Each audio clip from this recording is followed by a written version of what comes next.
You're tuning in to the Black Hollywood Live Network, featuring news, interviews, and commentary on all things Black Hollywood. Hollywood redefined. From Los Angeles, California, presented by Maria Menounos and streaming live thanks to Akamai Technologies. This is Black Hollywood Live. Justice is served.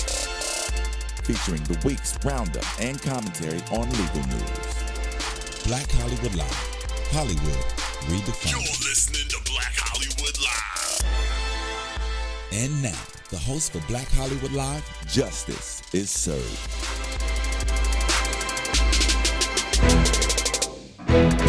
Good morning, and welcome to Black Hollywood Live's Justice is Served, where we bring you the latest in legal news and entertainment. I am one of your hosts, Rahwa Ghebre-Ab. I'm Loni Coombs. And it is lovely to have you with us on this fine Friday. We have a full slate of topics to discuss today, so I guess we can just go ahead and jump on in with the case of the week. I can go ahead and... Yeah, this one has been pretty interesting. Actually, you know what? I think it's the wrong picture, so we got to back it up. We got a Ray Rice picture. The Baltimore Ravens running back Ray Rice was suspended for 2 games after footage of a physical altercation with his then-fiancee was made public. And I'm sure the photo will come up soon, so we'll just go ahead and get started with that. Most of America is pretty angry right now, if you check out social media. You know, that's your barometer. That Baltimore Ravens running back Ray Rice was suspended, who knocked his then-fiancee unconscious based on elevator footage that was released to the public. And a casino elevator, after a dispute, was suspended just a mere 2 games by Roger Goodell, the NFL commissioner. And this February video of Ray Rice dragging his then-fiancee Janae Palmer, now Janae Rice, who he's now married to, is pretty damning. And you look at it then, you look at it now, it hasn't gotten any better. It's the same video. And he escaped prosecution only by being accepted into a pretrial intervention program, and which, if completed, was going to wipe this assault off of his record. And so he and his wife, Rice and his wife, held a press conference earlier this week to discuss the 2-game suspension. Why? I do not know. Why both of them were there, I do not know. But do we have the video on that? Let's go ahead and run that. A minute of that. My daughter left the room, and, you know, the best thing I have to do is be a role model for her throughout everything. And, you know, my wife is here, and I just want to thank her for loving me where I was weak and building up where I was strong. As our family sit here today, you know, we want to just thank you for encouraging us. Mom, thank you. Mr. Palmer, my father I never had, thank you for teaching me what it is to be a man. And, you know, I know it wasn't easy when you seen everything that happened, but I just remember your words, you know, you'll get through it. And those words always stick with me deeper than anything that I can imagine. I do deeply regret the role that I played in the incident that night, but I can say that I am happy that we continue to work through it together, and we are continuing to strengthen our relationship and our marriage and do what we have to do for not only ourselves collectively, but individually, and working on being better parents for Raven and continue to be good role models for the community. Yeah, I think we can go ahead and wrap that up. So many questions and more to talk about, but just based off of that video alone, Loni, what are your thoughts about Ray Rice having his wife there for the press conference? Well, look, you know, having done domestic violence cases, you know, step away from the spotlight of the football and the athlete and the big $1 million contracts and all of the cameras. You know, it is common for domestic violence victims to support their abuser and to want to make everything go away and to not want to cooperate with the prosecution and to say it's my fault. And that's essentially what you saw there. Now, there's also allegations that the way this was handled by the NFL was that they had both the husband and the wife, Ray and his wife, come in together to discuss what was going to happen. Well, you'd never interview the victim and the abuser together because you have the abuser sitting there and the victims. How can you Victim ever dynamics, get yeah. anything honest and truthful in that situation? So that right there was done inappropriately. It's interesting that the people who came together and made the decision about the 2-week suspension, all I heard were men's names, from the NFL people to the team to the management, and they came up with this 2-week suspension. And it's interesting. 2 games. Sorry. yeah. Oh, right, right. Yeah. 2 game suspension, which Which is very basically a 2-week suspension, because which is interesting when you look at some of the other history. And they said, well, we need to do this in, kind of be consistent with other suspensions. Well, let's just look at a couple suspensions. And believe me, there's a whole list that you can look at. But one player who tested positive for marijuana was suspended for the entire season. Yeah. And then there's another player who stomped on another team player's head during the game and got a 5-game suspension. So I'm not sure why marijuana and another team player, violence towards them would rank more important than this woman who we see on this video. And you can say all you want in support of Ray Rice. We don't know what happened before the video starts, which is where the doors open and he drags her out like she's, a bag of rice or something, and then the doors are trying to close on her legs, and he's kind of flopping her legs over. I mean, the lack of empathy and respect and consideration for his wife's body laying there unconscious speaks volumes for whatever might have happened just prior to that. Well, you say that a victim and the abuser should never be interviewed together, and of course I agree with that. But do you think that Janae Rice should have had any say at all in his punishment? It appears that she begged for leniency and that she wanted to ensure that Ray wouldn't lose out on a ton of money. So are her concerns valid, even if she was interviewed alone? Yeah, well, I think that, anytime, whether it's a criminal prosecution or another situation like this at the NFL, you do take the victim's position into consideration. I mean, they're the ones who are going to tell you, is this a long history of abuse or not? But as an experienced interviewer of domestic violence victims, you also recognize that you have to weigh what is typical in that they will try to downplay it, try to minimize it. And this is also the person who is many times their source of income, their, the person that they're very enmeshed with, so they don't want that to be upset either. So the victim has their own, set of interests and concerns, and a person who understands the way that a victim might minimize it will take that into consideration when weighing the credibility of what's being said. Now, the reason she was there, obviously, at that press conference is anytime somebody who's done something bad towards their wife, whether it's cheating on them or whatever, we see this all the time with politicians, the good wife has to stand by their man, and hopefully it's a PR thing that will say, look, if she accepts me and what I did, then the rest of the public should too. That's why they're always there. After that press conference on Monday, backlash was so quick and so intense that and I think a lot of it stemmed from not only just the 2-game suspension, but the fact that Janae, his wife, was sitting there, and I think one of the things that rubbed a lot of people the wrong way was that part of the video where she says, I accept my role in this. It was almost like she was taking responsibility for being beaten. Apologizing, and it was difficult to watch, and so I think because of that, Ray Rice came out and did his own press conference at a podium, and I think we have the video of that. Maybe we can run about 30 seconds of that first, and then go from there. At night, I just replay over and over in my head, that's not me. My actions were inexcusable, and that's something I have to live with the rest of my life. And the pain that I'm talking about living with is waking up every day, and my daughter's 2 years old now. I have a little girl who's very smart, very intelligent, and one day she's going to know the power of Google, and me have to explain that to her, what happened that night. I know that's not who I am as a man. That's not who I am as a man. That's not who my mom raised me to be. If anybody knows me, that they know I was raised by a single parent, and that was my mother. And to sit here today and replay the things that my mom raised me to be, I let her down, I let my wife down, I let my daughter down, I let my wife's parents down, I let the whole Baltimore community down, and I got my teammates here to support me. I let my teammates down, I let so many people down because of 30 seconds of my life that, I know I can't take back.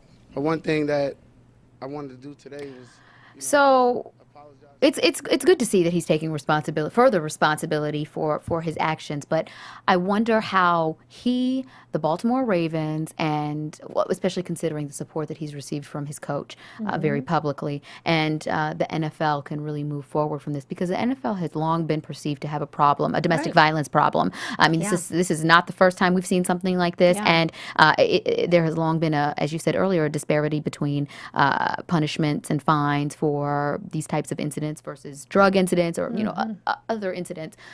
So where do these parties go from here? Well, I think this is a step in the right direction. I think him standing up and really taking full responsibility for it. Now, he does stop short in that press conference and actually going through the details. People want to know what actually happened. He's not saying. And I think part of the process is really owning up to everything. Everything's skewed when you're talking about, the spotlight of a pro athlete or a celebrity like this. I mean, sometimes we demand of them something that you don't demand of anyone else in that situation. And I think that the fact that they're going to counseling together and continue to go to counseling together, I think is a step in the right direction. I think that he said at some point they might come out and start talking about domestic violence. I think that's a step in the right direction. I think that educating people, because look, there's a bunch of different reasons why people become abusers. Many times it's a cycle of abuse. They've been abused somewhere in their past and they become abusers. Or it's the environment of, reacting with violence, which is exactly what happens in pro sports, especially football. So there's a lot of reasons that lead up to that situation. We don't know what the situation is here, but you hope that he can rehabilitate himself and his family. And the NHL or the NFL, well, all of them do, but the NFL really needs to start recognizing and saying, look, this is a serious problem we have in our society, and we cannot keep giving these guys passes or excuses, and they need to make it at least equal to the violence, towards other teammates or the drug suspensions that they do. There's no excuse for them to treat those more seriously than to treat these domestic violence cases. So I think that the NFL really needs to get some education and understand the full impact of the problem here so that they can address it more realistically. At least I think the most positive thing to come out of this is the discussion that continues to come up publicly regarding domestic violence and how it's dealt with in the public eye, and we get to toss different ideas around. People get to discuss these. That's the only way you can really address a lot of these issues, by talking about it. I mean, there have been some pretty public blow-ups this week, as we were discussing off air. The 1-week suspension of an ESPN commentator regarding this topic went a little bit left, and Stephen A. Smith. Yeah. And so at least the discussion is being had, and hopefully dialogue can lead to action and a better solution. But for now, let's move on to On the Docket. Okay, On the Docket, we've got 3 cases here. First, we have one about Kanye West. Here he is again. Okay, so Kanye West won a lawsuit this week. There was a thing called Kanye West, spelled Coinye, Coinye, West. It was an addition to this cryptocurrency craze, this fake like Bitcoin and things. Yeah, which I still don't understand, but they accept it at my nail salon. I'm like, what? Yeah, I don't really get what it is, but that's what it looked like. And so this company came out, and their first logo was this, with him wearing his trademark glasses, his sunglasses, window shade glasses. And immediately when Kanye West found out about this, he sued. And so then they altered it to make West a cartoon fish, kind of like in South Park. He still didn't like that, so he continued to sue. And even in the lawsuit, it was kind of strange because he couldn't find all the creators. The creators were like hiding and not coming out and really admitting their identities. And so he had to spend a lot of money and time trying to track down the actual defendants in this lawsuit. And there's people from the United States, China, the Netherlands, New Zealand, and all these other places that he finally tracked down, and was actually able to finally settle with 3 of the defendants. The rest were like John and Jane Doe's, and 3 of them settled with him. But one of the defendant's attorneys said, unfortunately, it was a parody that turned into a very expensive endeavor. He wanted a cease and desist order. I can kind of understand it, but do you think it was really worth all the time and money to go after these guys? And really, what were these guys thinking when they did it? Two things. Kanye is one of those celebrities. He's a huge celebrity, one of the biggest rappers on the planet, and he's married to a very high-profile celebrity. So he's always been very on message with regard to his brand, and he's known for wanting to protect it at all costs. And we really don't see him in a lot of litigation in terms. I mean, unless it's with the paparazzi, but but in terms of his brand, that's something that he has very carefully crafted and is and prefers to control all aspects of that. So given that we know that about him from his various rants, his interviews that he does, it's not surprising that he didn't want this lovely picture of him as a fish just kind of, circulating around the internet. I mean, it's still going to circulate. So there's one. And then two, it's not really clear what kind of, it may have been a parody, but what kind of money these people would have made off of this off this endeavor. Maybe they thought it was funny, it would be an interesting thing, but it brought them a lot of attention because of his name. And Kanye is one of those people that does not strike me as permitting other people to make money and he not get in on it. I don't think he even wanted to get in on it. I think he just wanted to shut it down completely. But I understand these celebrities.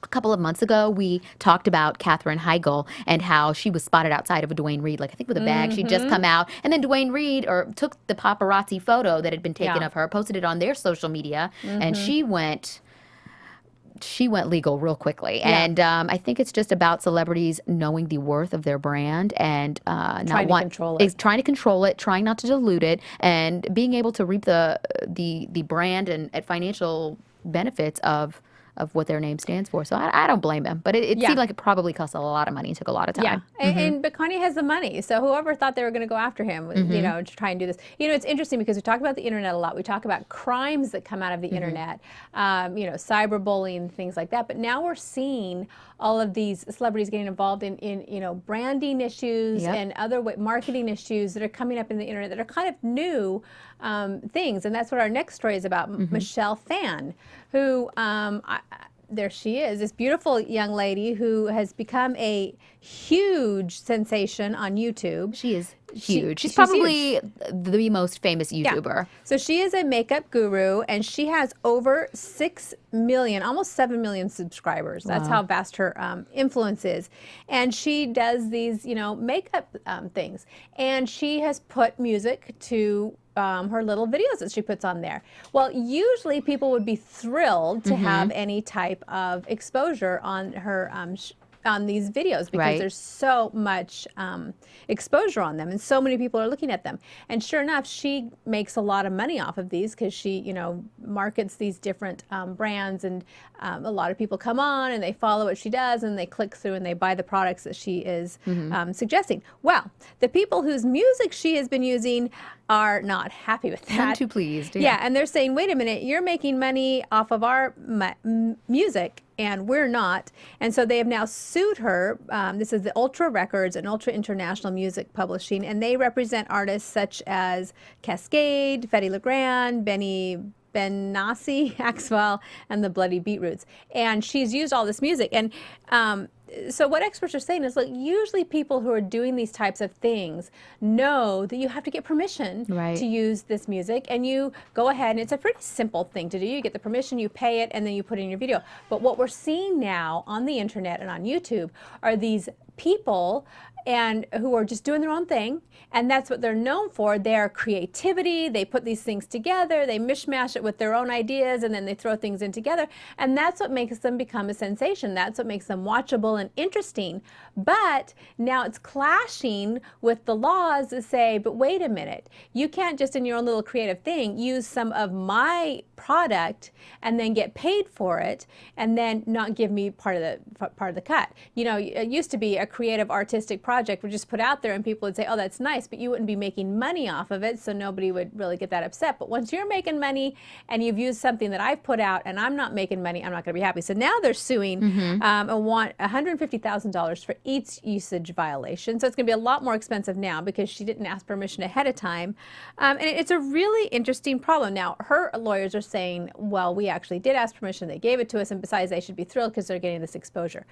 But exposure does not pay the bills. That's exactly right. So, what do you suggest to people? How do you think this is going to shake out, first of all, in the courtrooms? Because it is kind of a new phenomenon of these young, creative, kind of freelancing, freewheeling people who are putting stuff on the internet. Do you think they're going to still be held to that standard of having to pay all of those rights? And if so, how are they going to not fall into this, predicament that she did? I think that moving forward, very successful YouTubers such as Michelle Phan will have to face the music on this issue. She is, I don't know if she is the most successful, has the most subscribers. I think as far as a makeup guru, I think she's definitely one of the top she's ones. making a lot of money. She has her own makeup line. She has garnered endorsements from several major brands. So I think that if we're looking at the big bad labels versus the small YouTube star, I don't know if that's something that can be put into effect here because she's a pretty huge brand herself. Well, that's why it surprises me, though, that if she had all of this, obviously at some point she's got attorneys. She's not just sitting in her home doing this by herself. She's getting these brands coming to her. They're making contracts. Her lawyers at some point would step in and say, okay, now let's look at your content, and are you getting permission for all this stuff? I'm surprised that her lawyers didn't advise her and say, hey, you've really got to be careful now. Well, they're saying she has permission, but it's very vague in the articles that I've read, what type of permission this is. I mean, it I should don't be know in writing, right? You always got to get that stuff in writing. Oh, it should, but is it always? I no. So I'd be curious to see what this permission is, and because the label clearly does not believe that they have granted permission. Also, what's interesting is some of the artists on this label, I think, what is it, Ulta Records, have spoken out, Cascade specifically, on Twitter saying, you know what, this is great. I mean, hey, this is the record label. This isn't me. And I get that. I'm not surprised by it. The music industry has become less profitable, and it is difficult to make money in the way that people made money in the past. And so with all these different licensing issues and different ways in which people are using music, record companies have to be on top of everything and make sure that they can get their cut of the artist's music in any way possible. So I think YouTubers need to be very careful moving forward. I love watching YouTube shows. I'm a big fan. One of my favorites is a YouTube show called The Scorpion Show, and it's these two young African-American men, and they sit there and talk about maybe celebrity topics. They've been on for 5 years, and they're based in Philadelphia, and they do like maybe 2 shows a week, and they discuss also current events and things going on. But every now and again, one of them, I mean, it's so casual. They're sitting in somebody's home, and it's almost like coffee talk. Yeah. But they every now and again, one of them will turn to the other and say, "Oh my gosh, you have to hear this new song," and he'll like play the song, and the lead guy on the show is like, "Whoa, stop! Don't play too much because then you have to pay. Right, and it happens every now and again. And the guy, the second guy, he's like, "Oh yeah, I forgot." So I mean, it's funny because it happens frequently, but he always nips it in the bud and catches it right there. So based on that, and I've been following them for a while, that's kind of where I started to learn, like, oh, you can't really play this music. Even if you're playing it off your cell phone, like even, if you... Right. Doesn't matter where it comes from. It's the music. It doesn't matter. And, they're not using it to even sell their show or to do anything like that. But some artists also are a lot more aggressive, and their record labels than others. I mean, don't even think you can get some Beyonce on your video without having it snatched down from YouTube because her attorneys are known for being very quick. Yeah, very protective and very quick. Her team does not play. So, I think moving forward, it's going to be interesting, and somebody like Michelle Phan should have known better if she was violating any type of licensing issues, and hopefully they can resolve it. And the law on this can become a little bit more clear for up and coming people. Right. They can set some precedents here, which I think will be good for because this is definitely a growing area. Absolutely, absolutely. Okay, last on the docket is, how could we go without mentioning It's Donald over, Sterling. I think. No, it's not over. It's never so over. funny. People have been telling me for months now, this is not going to last long. And I keep saying, yeah, right. You did. Yep. Okay, so we're hoping, at least the judge is hoping, and Shelley Sterling is hoping it's over. So a judge ruled against Donald Sterling on Monday, saying that he cannot block this $2 billion, with a B, billion-dollar sale of the Los Angeles Clippers to former Microsoft CEO Steve Ballmer, which is what everyone really wants to have happen. And essentially the issue was Shelley Sterling, once she saw what was going down, and she's part of this trust that was both he and her together owning the Clippers, she said, well, as the trustee, I am going to sell the Clippers and get the best deal possible. She got this amazing deal of $2 billion. And initially, Donald Sterling had told her, okay, go ahead and sell. Well, as part of that, to do it without him involved, she had to have, underneath the conditions of the trust, have him declared mentally incompetent, essentially. And so she sent him to some doctors. And he said, I just thought I was going for a checkup. And they checked him, and they wrote up some reports and sent him to the court that said he's mentally incompetent. He's got Alzheimer's or whatever it is. And he's just not all there mentally. And when Donald found out that happened and he was able to see the reports, he flipped out. And we heard the rants with him saying, you know, he left messages for the doctor. How dare you? I thought you were my doctor, and you were looking at me for this and not telling me. And he went into court and said, I'm stopping all of this. I don't think it was fair. The trust, I was not taken out of the trust. I wiped out the trust, so this shouldn't be going on in probate court at all. And so that's what we've been going on right now. And the judge actually ruled for Shelley and said, we're going to go ahead and go through this. Now, essentially what Shelley is saying is, like, this is the best thing. It's the best interest of the trust. It's the best deal we're ever going to get. Everybody knows this is a great deal. It's interesting that Steve Ballmer's attorneys have actually helped Shelley Sterling's attorneys along with this to try and get this to go through. But of course, Donald's saying, no, no, no, I could make more money the way I want to do it, and I want this to stop, and I'm not going to give up. So it's a tentative ruling by the judge, and immediately after the ruling, Shelley burst into tears and said, I'm so glad it's over, I'm so glad it's over, but I'm going to say, It's not over. Don't give up so quickly until you see Steve Ballmer actually standing there saying, I own the Clippers. I don't think it's quite over yet. What do you think? I don't either, given, I mean, I was one of those naive people in the beginning that thought, okay, you know what? It's going to get handled really quickly. This is a PR nightmare. Yeah. They're going to get it resolved. But then I learned that Donald Sterling does not care about not PR. care. He does not care. And That's when right. he doesn't care, he really doesn't have anything to lose financial. I mean, he's so rich. He's so wealthy that, I mean, he has nothing left to care about, I think. And I think anything he can do to make this process more difficult, he will. Will it stop the sale from moving forward? No, I don't think so. But will it delay things? Yeah. Yes. And how I think that will affect the Clippers moving forward is that Donald Sterling may actually still be the owner when the season starts. The season starts just in a couple of months. Yeah. And so what we've been seeing in the news lately is Doc Rivers, the current coach of the Clippers, saying he is likely not to return. If Donald Sterling is still the owner when the season starts. Same thing with Chris Paul. I mean, Chris Paul was not as, he didn't put as, I guess, a line in the sand in the way that Doc Rivers did, but I think we can expect some player boycotting, and there will definitely be some words. And to Adam Silver's credit, the NBA commissioner and my fellow law school grad, the same law school, he has really done a fantastic job of trying to move this forward, and he has proven really incredible in his role. This is his first major issue that he's had to face, and whoa, has it been a doozy. Yeah. So we will see how this continues to play out. You know, the real sad thing to me is if through all of this, if Donald Sterling ends up essentially gutting the team for his own ego. If this team, if everyone walks, if the coach and the players and everybody by the time the season starts, he may have won the battle, but he definitely lost the war because but he doesn't care. That's the reality of it. He's got his own agenda, and that's what he's looking at. So I think everyone realizes it's inevitable. At some point, this will be sold. It's just a matter of will there still be a team put together, that can carry on beyond this. So. The saga continues. Yes. Yes. Stay tuned. Yes, stay tuned. We thought it was over, and it is not. No, I never thought it was over. Oh, God. Let's wrap it up with our last story, our last segment, tipping the scales.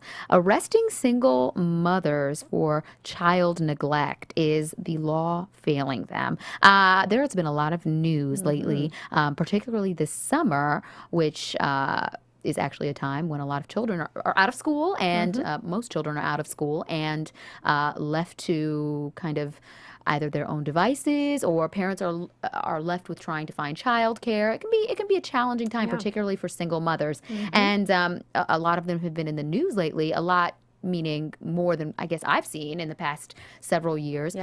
Issues where children are being left in cars, being left in parks, and these mothers getting arrested for, and not just because they're hanging out at home waiting for their children, Right. because they're working. Yeah. Now this woman here, Ghebre-Ab, she faced quite the dilemma when her 9-year-old daughter asked to play unsupervised in a park this summer. The only reason being, Deborah works at McDonald's. Still works at McDonald's, and she did not have any child care for her daughter. And so at one point she was bringing her laptop in, and the child was playing on it and just sitting in the McDonald's while the mom was working. And then the laptop broke, so the girl was bored. Actually, it was stolen. Stolen, yes. their house, It was stolen from their house, and so there was no really other option to keep her entertained. And so the child asked her mom if she can go play at the park, which was a few blocks away. And just the thought of that makes me pretty nervous, but the mother allowed it, and in her, she felt that was the only option that she had, and she was arrested. She was arrested for.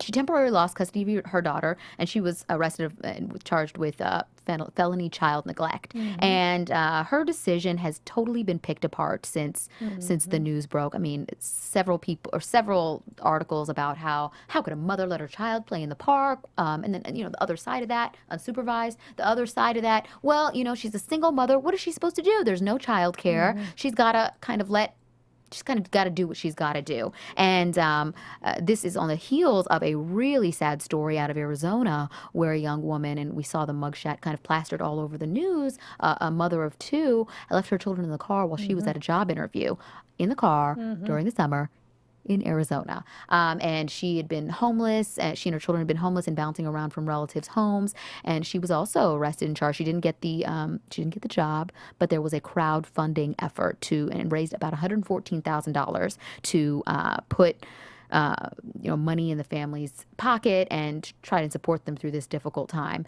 And that money was raised really before a lot of the facts came out. Not that the facts would necessarily have changed people's minds, but now the woman has temporary custody of her children, the one in Arizona, and the money was required by the judge to be put into a trust. So I guess my first question about these types of stories coming out in the news now, is the law failing these single mothers? Are we overreacting? Well, we have a huge umbrella right now covering up, because the law says you can't do anything that endangers your child. You have to be careful. But it doesn't say specifics. It doesn't say you can't leave them in a park. So, some states say you can't leave them in a car. But and it gives you for ages and for how long. But there's no specifics. And so we're coming up against, one, a vague law, and two, changing parenting opinions. I mean, we have the one side of parenting in today's society where you've got the helicopter parents. They have to be involved with their kids' lives all the time. And also, don't ever let them do anything by themselves. There's child molesters everywhere. It's danger everywhere, and, they should never be left alone. On the other hand, you have what's called kind of this free range to parenting style, where they're saying, look, our kids need more freedom. They need to learn more responsibility. They need to be able to do some of these things on their own. So, you've got the parenting just in general, and then you've got these single parents who are, in this day and age, it's even harder than ever to be able to, keep a job and pay for childcare and meet all the financial burdens you have. Now, I think that leaving the kids in a car, I think we need to start just taking a bright line there. Never leave a kid in a car. Never. Don't ever think I'm only going to be gone for 5 minutes. You never are. Don't ever think it's cool enough they can stay here. It's going to be okay. You never know. It's just too dangerous. It's too dangerous. We just never do that. Now, leaving the child in the park. Now, this one lady, Deborah Harrell, the park that she was leaving them in, now that we're hearing more evidence from neighbors and people who leave their kids there too, they said, look, this is a unique park. It is very child friendly. It's in this neighborhood. A lot of people leave their kids there, not necessarily on a regular basis, but there's a splash pool. They actually have a charitable organization that comes in and gives free breakfast to all the kids there. And there's a lot of people usually there kind of watching over the kids there. So it's not just like, a typical park or a place that might be, considered to be more dangerous.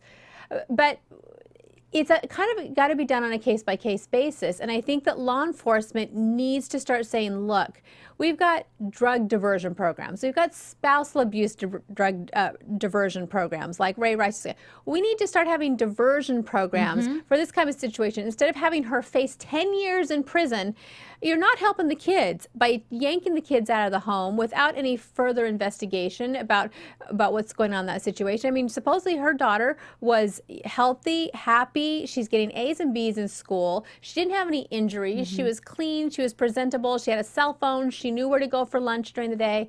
And to yank her out of her home and then to put her mother up, facing 10 years in prison, that's just ridiculous to me. That's not law enforcement working the way it should work. So I think, sure, we probably need more parenting programs. We definitely need more child care programs for families, especially during the summertime, more affordable ones. So and right now it's everywhere. This just seems to be the summer of parents being arrested. Yeah, well, you know what? Just piggybacking off of your point regarding the diversion programs, when I was growing up, I couldn't even count how many programs there were for kids. I mean, there everything, and parents worked. This is just a different time. I mean, parents were able to work reasonable hours and provide for their children. But more nowadays, with the economy being the way it is, living wages not being increased while cost of living has skyrocketed. There are so many factors at play. Programs being cut due to funding. And I think that we're really seeing the effects of all these programs being cut and the economy in how children are being cared for, because there's no option. And even the perceptions. I mean, when I was growing up, parents all the time would tell kids during the summer, go out, I'll see you when it gets dark. And you were just left on your own devices, and nobody complained. The kids loved it, and nobody complained. My mom, we had 7 kids, and from the time I was about 10, she would send me off with my little brother and sister and say, go off, take them anywhere for 5 hours. I'm going to be cleaning the house, and I was sent off, and I'd go to the local school playground and hang. I mean, and I was 10 or 11. I mean, nowadays people would be, oh my goodness, what's this girl, little girl taking care of these 2 little babies? It was a very different time, different parenting situation, and I think that we need to have this discussion, and we definitely need to get law enforcement on a better, realistic ground here of how to handle these situations. I'm happy to hear that both mothers that we've discussed have been reunited with their kids, and we will continue to see how this plays out. It is my hope that this discussion continues and that programs can be implemented moving forward to assist mothers in this type of situation. And I want to say for Deborah Harrell, I appreciate that McDonald's said your job is here waiting for you. I mean, that's one thing. That's reality, and that's compassion. The last thing you need is to take her job away from her. She's doing everything she can to provide for her daughter. So absolutely. Kudos to them. Yes, no, absolutely. I completely agree. Woo, that was our show for today. Pretty heavy topics, but really interesting. Thank you so much for joining us on this Friday. You'll see us again next week. I can be reached on Twitter at Rahwa, RAHWA. And I'm at Loni Coombs, LONICOOMBS. Yes, and check us out on YouTube or on BlackHollywoodLive.com. Have a great weekend.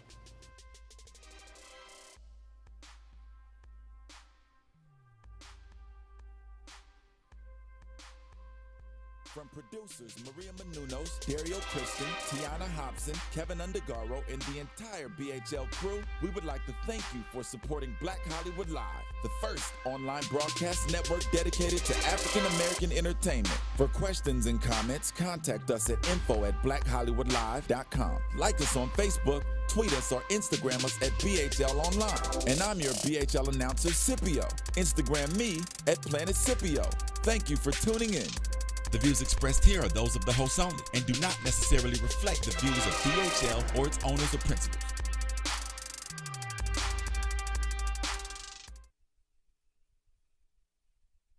Thanks for watching Black Hollywood Live on YouTube. For more in-depth interviews and news, subscribe to our channel here, and be sure to share your opinion in the comment section below here. See you soon, everyone. Bye.